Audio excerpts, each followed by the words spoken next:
Do you know what time is now?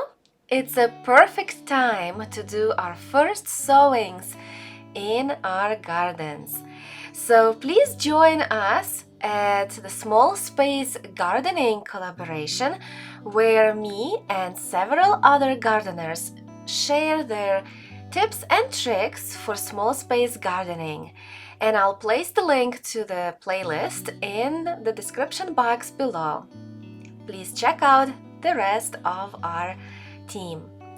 And today I will share with you what I am sowing right now in my garden. Why did I choose certain types of varieties over others, and what companion plantings I'll be practicing. And first, let me share with you these two beautiful arugula and spinach varieties.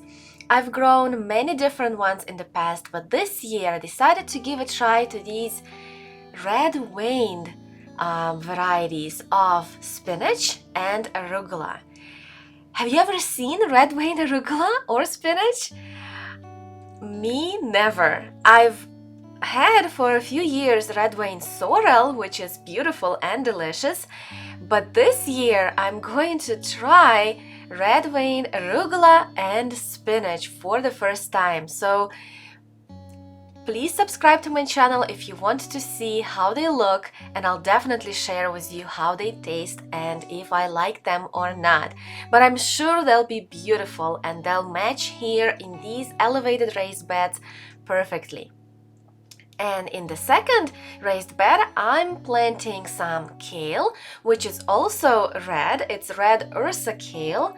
It's beautiful, I love it. And I decided to plant this red Marvel of Four Seasons lettuce. So I'm going to have peas growing in the background, which, by the way, I started indoors and then I transplanted into these beds.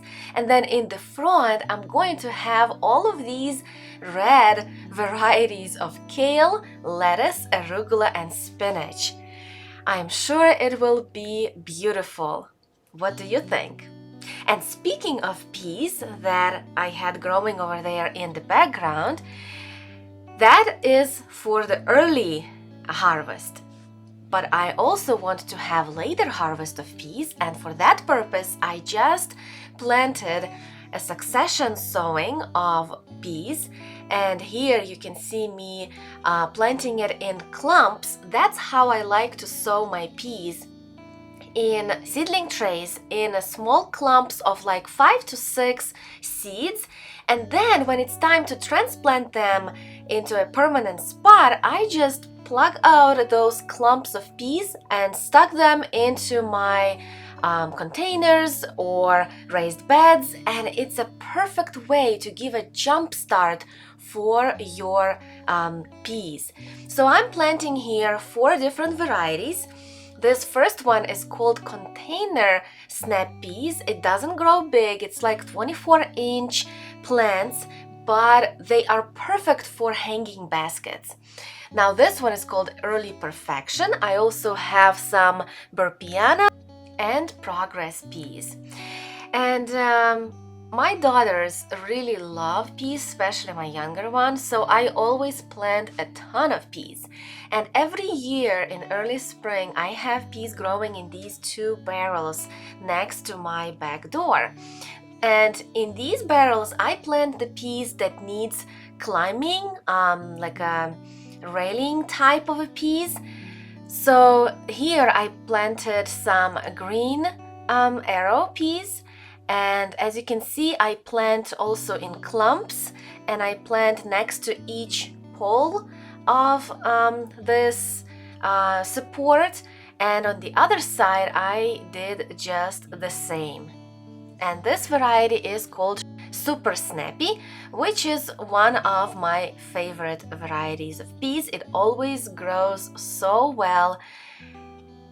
Now, let me share with you what I am planting in my traditional raised beds that I have. I have 3 of them in my main garden area. And here I'm planting some early beet and early carrots. So I like to plant my beets and carrots in a row. It's easier to take care of them this way.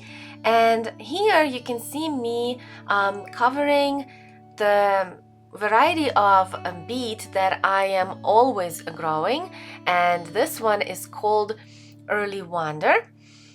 And the variety of carrots that I'm planting is called Little Fingers.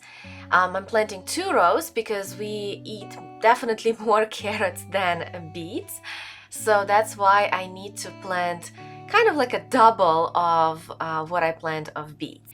Now let's join me as I'm going to plant my potatoes. I love growing potatoes because there is nothing better than some young baby potatoes harvested in June or July. So here you can see I am planting potatoes deep. I usually just dig out individual holes for my potatoes and arrange them the way I want to. I'm leaving some space behind for my cucumbers that I'm going to grow.